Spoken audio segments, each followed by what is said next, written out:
You start with a simple belief. That effort, given time, will be rewarded, so you put in the hours. You arrive early, you stay late. You volunteer for the difficult projects, the ones no one else wants. You take on more responsibility, not because you're asked to, but because you believe it's the path forward. It's what you're supposed to do. You see your colleagues leaving at 5, and you tell yourself that your extra hour, your extra effort, is an investment. It's building something, a better career, a more secure future, a life with a little more ease. At first, this belief feels solid. You get a nod of approval from your manager, a brief mention in a team meeting, small acknowledgments that feel like signs you're on the right track. You learn new skills, you become more efficient, you become the person people rely on, the go-to problem solver. This feels like progress. And for a while it is. The work is challenging, but you're growing. You're becoming more capable, more valuable. The long hours feel justified, a temporary sacrifice for a permanent gain. But then slowly a quiet realization begins to form. It's not a sudden event, but a gradual dawning. You look up from your desk one evening, the office now empty and silent, and you notice that your life outside these walls hasn't really changed.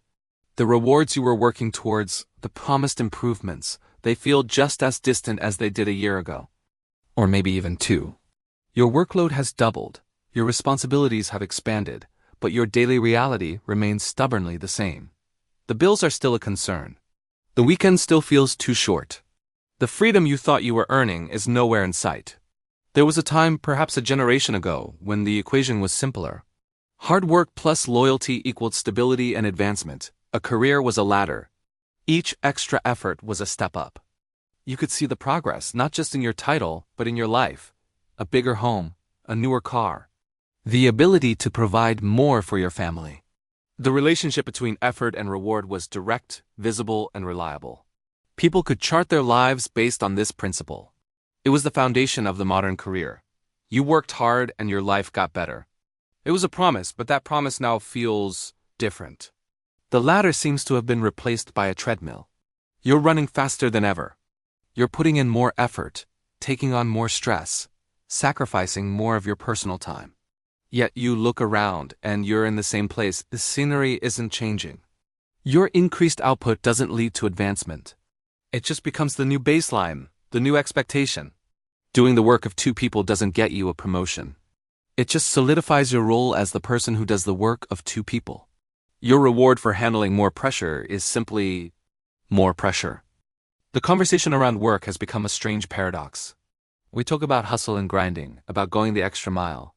We celebrate ambition, yet, quietly, we also feel the strain. The feeling that the system is no longer calibrated correctly. The promotions are fewer and further between. The raises, when they come, barely keep pace with the rising cost of everything.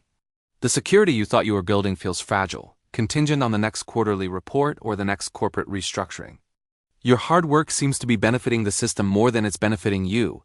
This isn't about a lack of ambition. It's about the return on that ambition.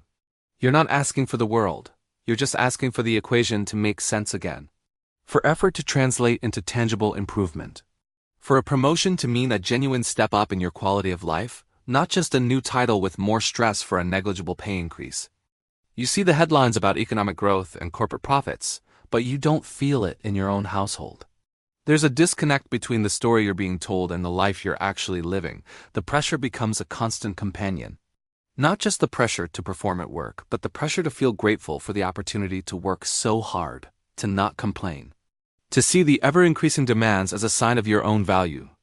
But in the quiet moments, late at night, or during the long commute, the question lingers.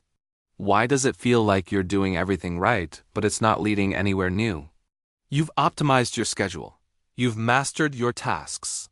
You've become indispensable, and yet you're stuck. It's a strange, isolating feeling. You look at your peers and they seem to be running on the same treadmill. Everyone is busy. Everyone is tired. There's a shared, unspoken exhaustion. A collective sense that the game has changed it, but no one has told us the new rules.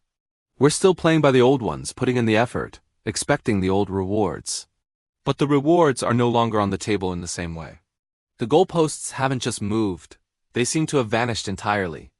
And so you continue, you show up, you do the work. You take on the extra project. Because what is the alternative?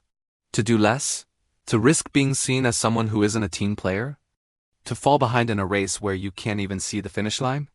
The momentum of the system, the culture of constant effort, is powerful. It pulls you along even when you start to doubt the destination. You keep pushing, hoping that just around the next corner, things will finally click. That the promise will rematerialize. This isn't a story of failure. In fact, by all traditional metrics, you are a success. You are employed. You are competent. You are responsible. But it's a story of a quiet disillusionment. A questioning of the core bargain we've made with our careers. We were told that our labor was an investment in ourselves. But it's starting to feel more like a simple transaction, and one where the terms are no longer in our favor. We are trading larger and larger portions of our lives, our time, our energy, for a return that is diminishing. You find yourself thinking about time more than money. The time you don't have for hobbies. The time you don't have for friends and family. The time you don't have to simply be still. You thought that by working harder, you would eventually buy yourself more time, more freedom. But the opposite seems to be happening. The more capable you become, the more your time is claimed by others. Your success has not led to autonomy, but to a deeper entanglement in a system that demands more and more of you, just to maintain your current position. We are left in a state of perpetual motion without a sense of forward progress. It's a silent crisis, not of unemployment, but of under-rewarded employment.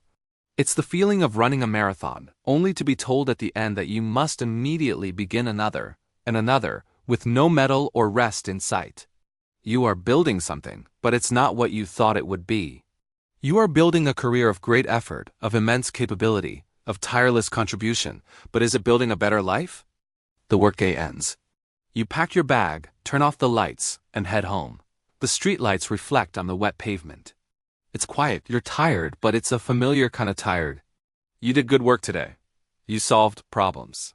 You moved things forward, you did everything that was asked of you and more. And tomorrow you will wake up and do it all again. You have to... But as you walk through the quiet streets, a single persistent question hangs in the air. If you're giving it everything you have, and it's still not enough to move forward, what happens when you have nothing left to give?